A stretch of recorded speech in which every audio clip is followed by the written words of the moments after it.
សួស្តីអ្នកនរគ្នាថ្ងៃនេះខ្ញុំមកធ្វើវីដេអូទាក់ទងនឹងទៅលើថា script ក៏ដូចជា G10 និង unzip របស់វា compress និងធ្វើឲ្យ file មានទំហំតូចជាងមុនអីចឹងដែរហើយដំបូងគឺយើងធ្វើការឆែកមើលទៅលើ file របស់យើង directory របស់យើងមានអីខ្លះយើងមាន command ដែលប្រើ command ls.l នេះជា permission root ទៅចឹងទៅថ្ងៃខែឆ្នាំម៉ោងទំហំដែលយើងបានបង្កើតពីមុនឥឡូវយើងclear វាចេញ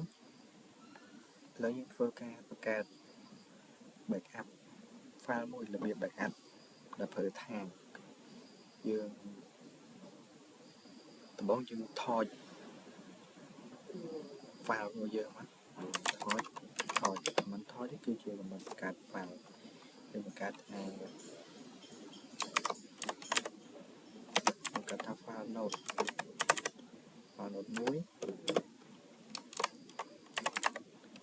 file node 2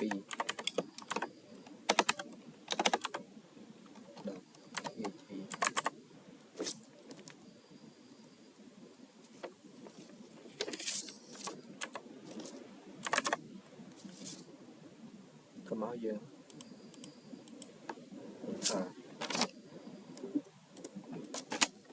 clear យើងអត់ទេ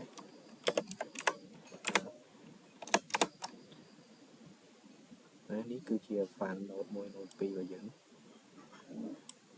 permission ទូនឹងយើងបង្កើតវា file node 1 node 2 .txt របស់យើងហើយជាបន្ទាប់យើងបង្កើត directory មួយដើម្បី backup ដាក់ចូលក្នុង file ថារបស់យើងបង្កើតយើងមាន command npm យើងថា node 1 node 2តោះមកយើងធ្វើហើយយើងឆែកមើល node របស់យើងមក command ដែរls.l នេះគឺជា node របស់យើងមួយនៅពេលឥឡូវយើង clear វាចេញ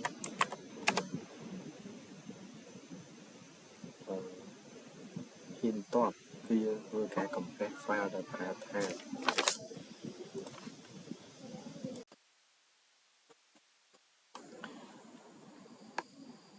ឥឡូវយើងធ្វើការថាបង្កើត command មួយដែលថាដក cvs ហើយយើងបង្កើត file មួយឥឡូវយើងបង្កើត file មួយថាជា file backup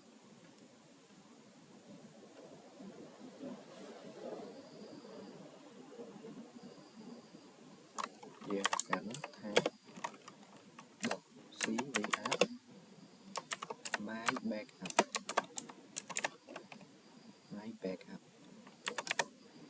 dot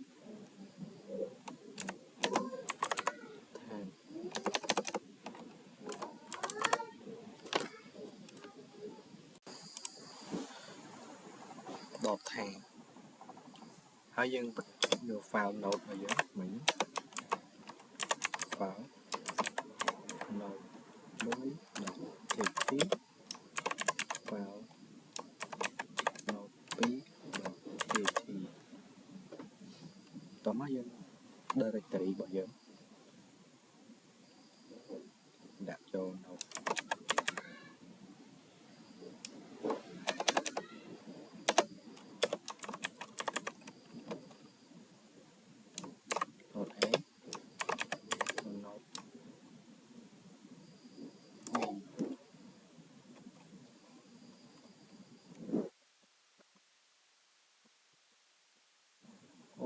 យើងដាក់ node A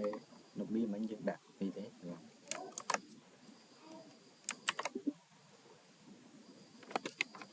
យ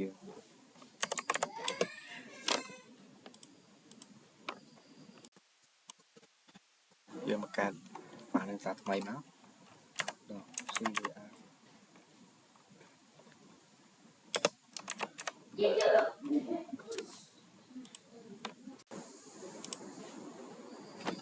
my backup dot tag file node 1 node 2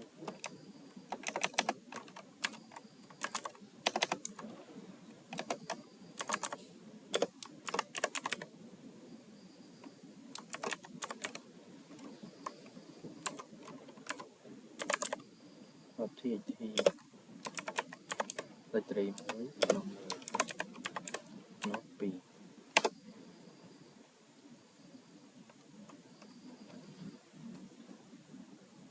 đâyគឺ web នេះគឺជា my backup របស់យើងហើយយើងបានបង្កើតមិញឥឡូវយើងសាកលុប file node 1 node 2 លុបចោលហើយយើងពលាចាំយើងអានគេព្រាមកវិញហើយយើងកាត់វិញដក OF ហ្នឹងមានន័យថាលុបមិនបាច់សួរថាពេលយើងចុច enter ទៅវាមានសួរយើងចុច yes ចុច no ចុចអីចឹងហ្នឹងយើងមិនបាច់សួរទេអត់អឹមបន្ទាប់មក file node 1 ដក txt file node 2 txt ហើយយើងធ្វើការ remove វាហើយឡើង return ហើយយើង ls យើង clear សិន ls ដក យើងឃើញថា file របស់យើងបាត់ហើយបាត់ file node 1 node 2ហ្នឹងហើយយើង clear វាឥឡូវយើងធ្វើការ unzip បងយើងធ្វើ command ដែលឈ្មោះថា tag.hcf vf ទៅមកយើង my backup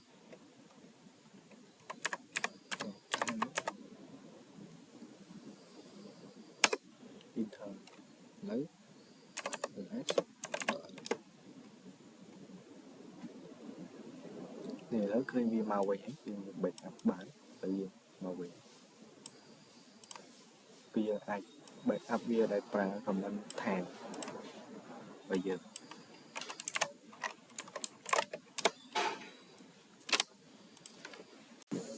ឥឡូវយើង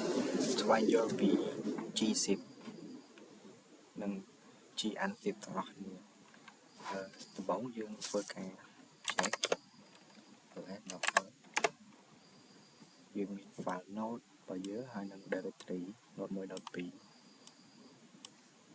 ឡូវយើងធ្វើការធ្វើ command មួយឈ្មោះថា gzip .off directory file node 1 file node 1 txt file node 2 txt ហើយ directory របស់យើង node 1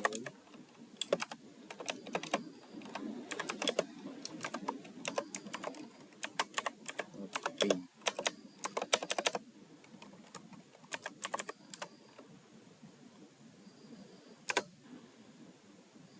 ឥឡូវយើង clear យើង OK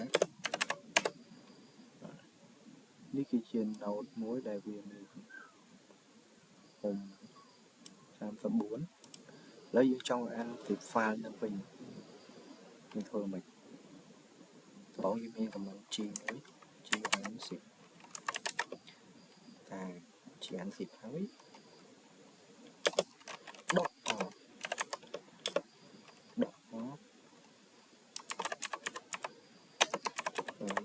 1 txt gz នេះគេតូចរបស់វាគឺ gz នេះ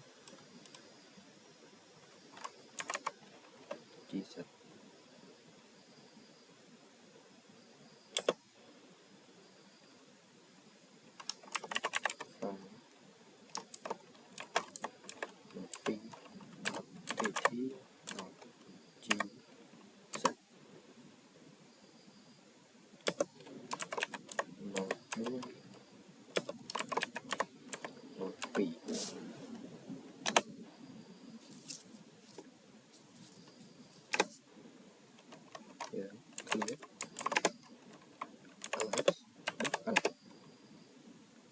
គឺយើងពលាវិញបានឯងកន្លែងវិញ file របស់យើង file node 1 node 2ហ្នឹងហើយឥឡូវយើងមានរបៀបដែលធ្វើឲ្យ file ហ្នឹងតូចពីធំដល់តូចឧទាហរណ៍ថា file នេះពី10040នេះមកឧទាហរណ៍ថា50នេះប៉ុន្តែខ្ញុំនឹងធ្វើវីដេអូហ្នឹងនៅវីដេអូបន្ទាប់របស់ខ្ញុំឥឡូវវីដេអូពី comment ថារបស់យើងហ្នឹងគឺចប់ប៉ុណ្ណឹង